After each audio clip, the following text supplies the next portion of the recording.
Hi అండి. Welcome back to tasty food. Tasty ఫుడ్‌లో ఇవాల్టి మన రెసిపీ వచ్చేసి బీరకాయ ఎగ్ కర్రీ అండి. బీరకాయలో ఒకసారి ఎగ్‌ని వేసి ఇలా కర్రీ చేసి చూడండి. చాలా బావుంటుంది. బీరకాయ ఎగ్ కర్రీ కోసం 2 బీరకాయలని తీసుకోండి. ఈ బీరకాయలు 250 గ్రామ్స్ ఉంటాయండి. వీటిని పొట్టు తీసి చిన్న ముక్కల్లాగా కట్ చేసుకొని పెట్టుకోండి. అలానే 2 మీడియం సైజ్ ఆనియన్స్, 4 పచ్చిమిర్చిని కట్ చేసుకొని పెట్టుకోండి. ఇప్పుడు స్టవ్ మీద ఒక కడాయిని పెట్టుకొని దాంట్లో 3 టేబుల్ స్పూన్ల ఆయిల్‌ని వేసుకోండి.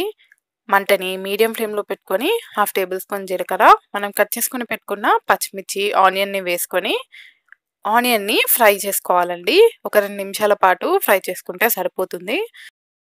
చూడండి ఈ విధంగా ఆనియన్స్ కాస్త గోలిన తర్వాత ఇప్పుడు దీంట్లోకి హాఫ్ టేబుల్ స్పూన్ పసుపు, 1 టేబుల్ స్పూన్ అల్లం వెల్లుల్లి పేస్ట్‌ని వేసుకొని 1 నిమిషం పాటు ఫ్రై చేసుకోండి. ఇలా ఫ్రై చేసుకున్న తర్వాత ఇప్పుడు దీంట్లోకి మనం కట్ చేసుకొని పెట్టుకున్న బీరకాయ ముక్కల్ని వేసుకొని పసుపు బీరకాయ ముక్కలకి పట్టేలాగా మిక్స్ చేసుకోండి. ఇలా కలుపుకున్న తర్వాత మూత పెట్టుకొని 5-7 నిమిషాల పాటు మీడియం ఫ్లేమ్‌లో కుక్ చేసుకోవాలండి. మధ్య మధ్యలో మూత తీసి కలుపుకుంటూ కుక్ చేసుకోండి. లేకపోతే అడుగంటిపోతుంది.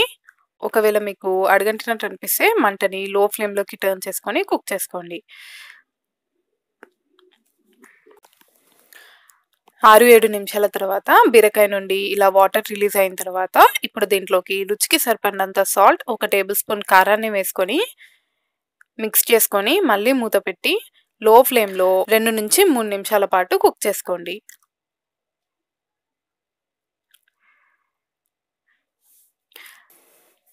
ఇప్పుడు మూత తీసి 2 ఎగ్స్‌ని కొట్టి వేసుకోండి. మీకు ఎగ్ ఎక్కువగా కావాలి అనుకుంటే ఇంకొక ఎగ్‌ని కూడా యాడ్ చేసుకోవచ్చు. ఎగ్‌ని వేసుకున్న తర్వాత మూత పెట్టుకొని మరో 2 నిమిషాల పాటు లో ఫ్లేమ్‌లో కుక్ చేసుకోండి. 2 నిమిషాల తర్వాత మూత తీసి ఎగ్‌ని మొత్తం స్క్రాంబుల్ చేసుకోండి.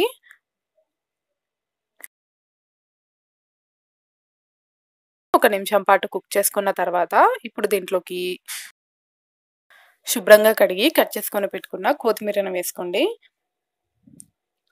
అలానే దీంట్లోకి పావు టేబుల్ స్పూన్ వేయించిన ధనియాల పొడిని వేసుకొని మిక్స్ చేసుకొని స్టవ్ ఆఫ్ చేసుకోండి. ఒకవేళ మీ దగ్గర వేయించిన ధనియాల పొడి లేనట్టయితే కారం వేసినప్పుడే పచ్చి ధనియాల పొడిని వేసుకోండి. బీరకాయ ఎగ్ కర్రీ రెడీ అయిపోయిందండి. చూసారు కదా ఎంత సింపుల్‌గా దీన్ని మనం ప్రిపేర్ చేసుకోవచ్చో. టేస్ట్ కూడా చాలా బాగుంటుందండి. ఎప్పుడు చేసుకునే బీరకాయ కర్రీ కాకుండా ఒకసారి ఇలా బీరకాయ ఎగ్‌ని ట్రై చేసి చూడండి.